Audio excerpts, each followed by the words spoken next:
સુરત શહેરમાં રોગચાળો વકર્યો હોય તેમ લાગી રહ્યું છે। વેડ રોડ અને પાંડેસરા વિસ્તારમાં 2 બાળકીનું ઝાડા ઉલટી બાદ મોત નીપજ્યું છે।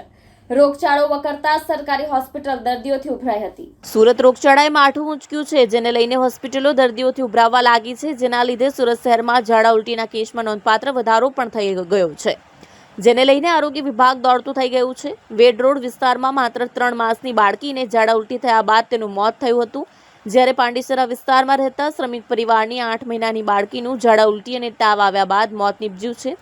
શહેરમાં રોગચાળો વકરતા સિવિલ હોસ્પિટલની ઓપીડી દર્દીઓથી ઉભરાય છે। હું doctor Sangita Trivedi, professor of paediatrics અને પીડિયાટ્રિક્સ વિભાગમાં હાલમાં ઇન્ચાર્જ હેડ તરીકે ફરજ પર છું। હાલ જે રોગચાળાનું પેશન્ટ આવે છે કેટલું આવે છે રોજનું અને કેવી રીતે ટ્રીટમેન્ટ થાય છે? હાલમાં લગભગ અડધા ફેબ્રુઆરી પછીથીના માર્ચ મહિનામાં ખાસ કરીને પાણીજન્ય રોગોમાં થોડો વધારો થઈ ગયો છે અને એમાં ઝાડા ઉલટી, ડિહાઇડ્રેશન, મરડો અને થોડાક ટાઇફોઇડ અને કોલેરાના પણ કેસ નોંધાવા માંડ્યા છે। મેડમ, રોજના પેશન્ટ મિનિમમ કેટલું આવે છે પહેલાં કરતાં? ઝાડા ઉલટી શિયાળામાં નથી થતા હોતા, એટલે જાન્યુઆરીમાં નહીં, બહુ ઓછા હતા। ફેબ્રુઆરીમાં લગભગ 30-40 જેવા દર્દીઓ હતા અને માર્ચ મહિનામાં લગભગ 80-90 જેટલા દર્દીઓ હતા। આ દર વર્ષે આવી પેટર્ન જોવા મળે છે।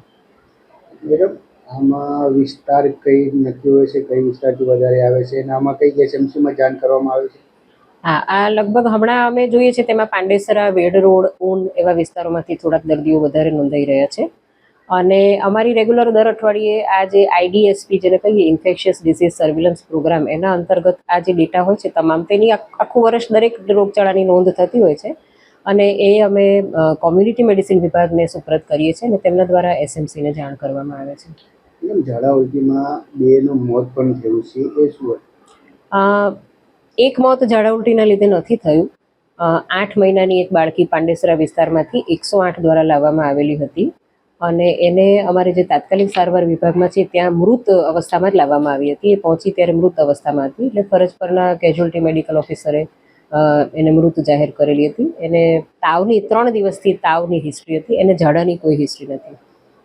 બીજું જે બે રોગનું હતું મેડમ, એ શું હતું? વેડ રોડથી એક 3 મહિનાનું બાળક છે, એને ઝાડા ઉલટી હતા, ડિહાઇડ્રેશન હતું અને એણે પ્રાઇવેટ હોસ્પિટલમાં થોડી સારવાર લીધેલી હતી અને અહીંયા અમારે ત્યાં પહોંચ્યું ત્યારે અમારા વિભાગમાં એટલી ગંભીર અવસ્થામાં હતું કે એની જેવી સારવાર ચાલુ કરી તાત્કાલિક, એની થોડી મિનિટોમાં, થોડા વખતમાં જ એને કમનસીબે બચાવી શકાયું નહીં, એનું મૃત્યુ થયું।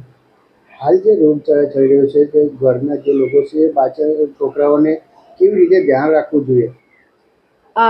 ઉનાળાઓ શરૂઆત થાય એટલે પાણીજન્ય રોગોમાં વધારો થાય, તે ગંદકીથી જ ફેલાતું હોય છે, એટલે એમાં પીવાના પાણીની સ્વચ્છતા, ખોરાકની સ્વચ્છતા અને માખીઓનો ઉપદ્રવ આપણે કંટ્રોલ કરી શકીએ। પીવાનું પાણી ઘરે તેમજ શાળાઓમાં સ્વચ્છ રાખવું જોઈએ, ગાળીને। ખોરાક બહારનું, લારીનું ખુલ્લું જેના પર માખીઓ બેઠી હોય તે ખાવાનું ટાળવું જોઈએ। ખાતા પહેલાં કંઈ પણ મોઢામાં મૂકતા પહેલાં સાબુથી હાથ ધોવા બહુ જરૂરી છે, એટલે સ્વચ્છતા બહુ જરૂરી છે।